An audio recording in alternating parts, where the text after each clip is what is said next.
Hey guys, just Apollo here, and it's time for a deck profile. This time, Levidras. So, thanks to all of you who joined that little game I had in the YouTube community section where I posted a little guessing game for this deck. It was a little fun, and I just wanted to have this chance to fun with you guys.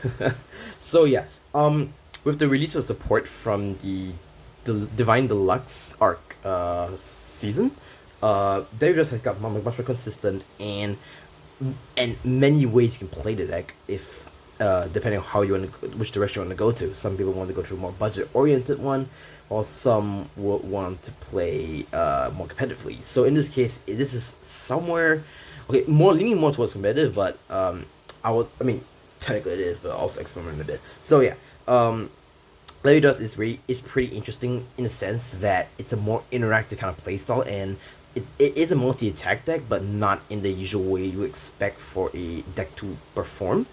And yeah, I mean, it's really interesting. Like, it's not the usual deck I've seen, and I've been wanting to get rid of it for a while, and I found a good deal of this deck, really.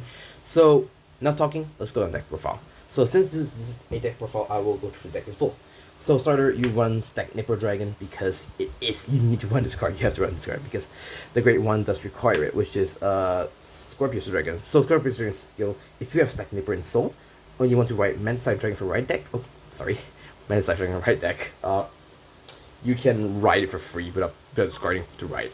So the Great 2 mean Manside, when the skill when this unit is rolled upon by a Grade 3 Levidras, you can look at Levidras tree, look at top 5 cards of your deck, choose up to one Grade 3 or lower card, put it in your hand, and shuffle your deck. And the main guy himself being Levidras Empireo, the Destined King. So the good thing about Empireo is that unlike Resile, where you need to be more less high rolling, we have to write the base Resile first, then go into Vita. You can directly write onto Empireo so that you can actually do much more and do it's much more it makes more sense compared to just writing to base Levidas first, then bring onto Empireo. So let's go into the skill of Empireo. So Empireo skill, because you use Unmere Circle, this unit is also regarded as the base Levidras. And for each base Levidras you have in your soul, this unit gets effective power and all of their divine skill. So essentially, inherits the divine skill from the base Levidras, and you usually want to put your base Levidras in soul so it gets the most advantage out of it.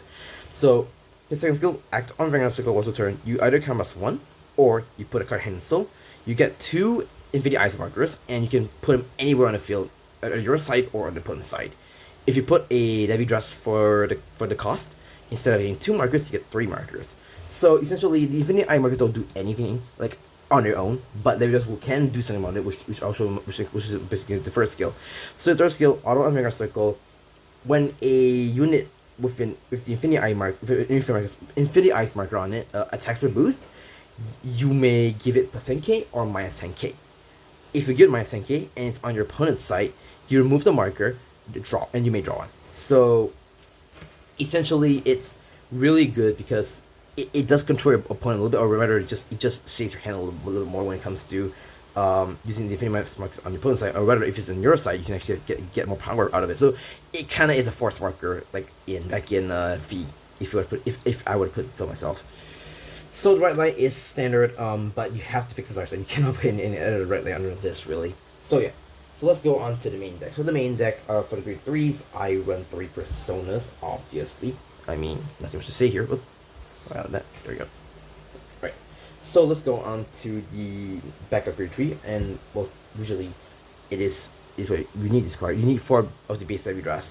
The first 2 skills are not relevant because you're never gonna write Levidras, the base Levidras onto the Empireo, and that you never will actually. The more important part for this skill is the third one, which actually is Divine Skill. So the Divine Skill is that act on Vanguard Circle. If your opponent's Vanguard is Grade 2 or greater, you soul +1. You give 1 Infinity Ice marker to your opponent and 1 to yourself, and then for this turn, this unit gets 10k and a crit. So basically, you play 4 of these because you usually want to gain advantage, so you can Levidras can get advantage from getting 3 markers on the field, and the moment you get 3 markers on the first turn, most of your skills on your regards can already pop off immediately. So it's good, and I think Levidras does have advantage if you play the base Levidras put in soul, and that's the whole point of this in particular. So there's that. Okay, next off, I run the other Grade 3 I run 3 Charmnet. So Charmnet skill, act on drop. if you have 3 or more Infinity Eye markers, and if you do not have a copy of her on the field, you can +1 call her from drop. Second skill, auto unrealistic. When this unit attacks, if you have an Infinity Ice marker on the same column as this unit, you can choose another rear guard and retire it, and for battle, this unit gets 10 power. At the end of battle, you can retire it, you need to draw one. So this card was restricted, I think up to 2 back, I think sometime this year, and it was unrestricted later on. I get it because it is a free body to call, and so it's not really an issue. It's like already you don't really, so it's not really much of a focus in this deck. I see people pay 4 of it. I paid 3 of it because you just need as long as you have 1 Charm Net on your hand or drop, and you're pretty much good to go. So I think that's the reason why we paid 3 of it in the main deck. If you really want to maximize chances, you can pay 4, but I think 3 to me is a sweet spot. So there's that. Okay, that's for the grade 3s. Now let's go on to the grade 2s. So the grade 2s, I run one of the Ace unit. So the Ace unit skill is basically the unique skill, divine skill similar to Levidras. So her unique skill is that when this unit is placed on regular circle other than during the battle phase, for the turn using it gets 5 power. You enter your best tree, look at the top 7 cards of the deck, choose up to 1 card, and you mill it, and then you shuffle your deck. Then you choose a card from your drop that's same grade or lower than your Vanguard, and call it regular circle. Second skill, auto on regular circle. When this unit attacks, if your opponent's grade 3 or greater, this unit gets 5,000 power for the battle. If you have 10 more cards in your drop, this unit gets another 5k power. So 25 attacker, but I mean, usually she does help somewhat, but it's just an Ace unit. I'm just testing it out, and it came with the deck, so I think it's perfectly fine, to be honest. I'll just say it first. I mean, it's just a Ace unit, so you might as well try it out, and the just can game match for a bit. So there's that. So next up, I play 4 Anatoguster. Anatoguster is a really important card because you do need to so-called filter your deck, and also get knowledge of your triggers on the top of your deck. So his skill, when his unit is placed on a regular circle, if you have an Infinity Ice marker on the same column as his unit, you enter best tree, look at the top 2 cards of your deck, choose up to 1 card, put it in your hand, and put the rest onto the top or bottom of the deck. And for this turn, this unit gets 5 power. Second skill, continuous on regular circle. During your turn, if your Vanguard is a Levidras, which you're greater, and you have 3 or more Infinity Eye markers, this unit gets 5 power. If this unit is on the back row and you do not have another root guard out of himself on the field, this unit can attack for the back row. So essentially, this is a really good card in the sense that it really helps you drop your pieces, and the fact that it's pretty much like similar to like an OTT card. So it allows you to predict what card is on the next top 2 of your deck. So essentially, you can guarantee you can get a trigger from there and pressure your opponent that they might need guard more because they know it's a trigger up there or so. So there's that. Right? Next up, I play 3 Panther Rat. So Panther Rat skill, when this unit is placed on a regular circle with an Infinity Ice marker, for this turn, this unit gets 5 power. If this unit is placed on a regular circle that's not on a Infinity marker but the same column, you can choose another rigor and it gets 5,000 power. So essentially, it's a 15k attacker, maybe more if you have a 15k marker on it. But essentially, it is this is not the main reason why I'm playing this card. The main reason why I'm playing this card is the second skill. At the end of the battle, units attacked, you can retire this unit, look at top 7 cards of the deck for a Levidras, put it in your hand, and shuffle the deck. So essentially, it is your Levidras switcher. You may want to switch this one out, and so that if you have a persona, you can switch this out. So simple as that, really. I mean, it's mainly filtering your deck, which is good. Alright, next up, I play 3 Huli. Huli skill, when this unit is placed on a regular circle, if you have a Infinity Ice marker on the same column as this unit, you can also then choose a card from your drop that is grade 3 or lower, called the regular circle. If you have 3 Infinity Ice markers or more, for this turn, this unit gets 10 power. So it's your revival of the board, something like the Ace unit, but this is a little bit more easier to pull off. Pretty good. I think she is mainly one of your last few attackers before you pass on your next turn. So that's that. And of course, I play 3 of the Dual Nations, Stoichia / Cure Century Dual Nations. So why run this card? Okay, this is something I want to do want to emphasize a little bit because this is where these two will be very variable from budget perspective or a competitive perspective. So I'll go to that real quickly. So the Dual Nation skill, when this unit is based on regular circle from hand and other than during the battle phase, if you may look at the top card of your deck and you can either leave it on top or discard it. Then you count +1, and you actually want to follow Blaze Below. you choose a normal order from a drop and put it in hand, or you choose a grade 2 or greater card, and then you call to reverse circle. So it's basically Huli, but a little bit of like a slight OTT kind of a feeling. Okay, it's both case actually, it's Archaea. So here is the thing. So if keep in mind that the counterblast one is not mandatory. So if you really want to just check the top card of your deck and just leave it there or discard it, then it's good. It's just a filter nonetheless. Now this is where some people want to do a little more budgetless build. I mean, to be fair, this is it's not expensive. To be fair, I checked on the market. It's not that expensive. But if you really somehow don't want to spend a little more money on this and this, for example, there is a card you can play. Although I will give a disclaimer. There's a reason why I don't really want to play that card. But it is Council of Erdis, which is let me pause it real quick. I'll get the card real quick. Which is basically this card. It is basically the single rare from DZBT11. So basically, all I can say is that if you somehow cannot get if you cannot get the donation for some reason, I mean you're cheap, but if you can't afford it, then I totally understand. An ace unit, you can play that as a budget option. But the problem I feel with Council of Erdis is the fact that okay, the skill is the first skill doesn't matter. Like, you can always counterblast one to draw one and discard the top card of your deck, which is not really a huge deal. You still get your draw power.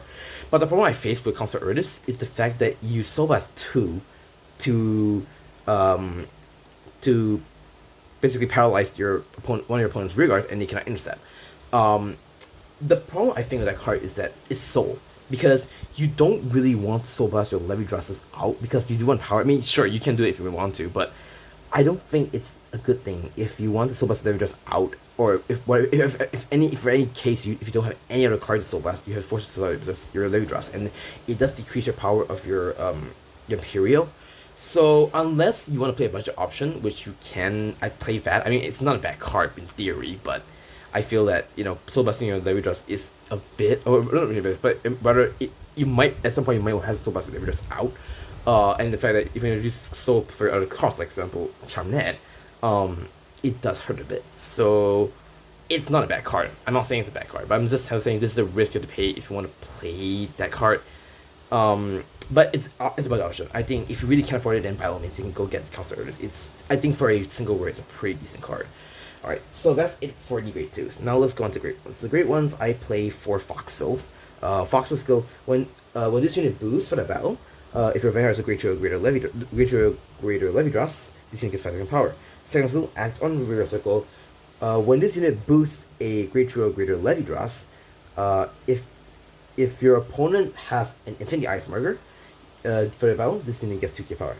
You counterblast 1, choose one of your back row rear guards, and for that turn, that unit can attack on the back row and gets plus 10 of power. So you usually want to combo this with Squirrel.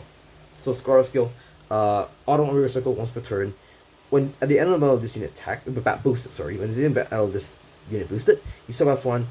You move this card into an open rear guard circle. If you move it to a rear guard circle with an Infinity Ice Marker, for this turn, you can stand this unit, and this unit gets 5 of power. So it's basically these two will combo really good together. So what you usually do is that you put it behind Charmnet, boost it, and after you retire Charmnet, use the skill and rating, you soul blast 1, bounce it to another rear circle. Basically, it's a combo. These 3 are the ones that will synchronize together to make it make this combo work. So yeah, I mean these these 3 cards are the ones that combo the most. So I think 3 scores are fine. Like two scores are fine. You don't need to play more than 3 cards. You can play 3 cards if you really want to make sure you get on the board, but 2 is fine. It's not really a very, very important card, but if it's there, it's good. And if your opponent it's been annoying for your opponent. So there's that. And I play 4 of the effect PGs. Ideally, one of them being Elementaria. There's that. And for the triggers, I play Sarkia OT. 4 of effect crits. If you can't afford them, I think the vanilla crits are fine, but to be fair, if you need soul, this might come in handy. 4 of the vanilla crits, the best vanilla crit in game. 3 of the shield fronts, because you do draw a lot with this card, with this deck, like especially with the fact that they just can allow you to pop a marker on your opponent's side and you draw one. It's pretty good, so you don't have to run draws in this case. The effect shield fronts are pretty good. If you want to play the soul fronts, you can, but it's expensive if you ask me. I'd rather you just wait for the reprints next year and then they'll be cheaper, and you get 4 vanilla heals. So yeah, that's it for my deck profile on Levidras. So it is really fun, very interactive playstyle, which is not this is unique compared to most of the decks I have, and I do love this deck. I mean, it's pretty fun. I mean, sure, maybe it's not as meta compared to before, but you know what? I got it at a decent price. I got it at a decent price. It's fun. I had a good time with it, and it's pretty interesting. It has a very interesting playstyle, which I do like. With that being said, that's it for my deck profile. Thank you guys so much for watching. If you do like it, do like, share, comment, subscribe. Stay tuned for more videos. I will get more content coming, and I will see you in the next video. Peace.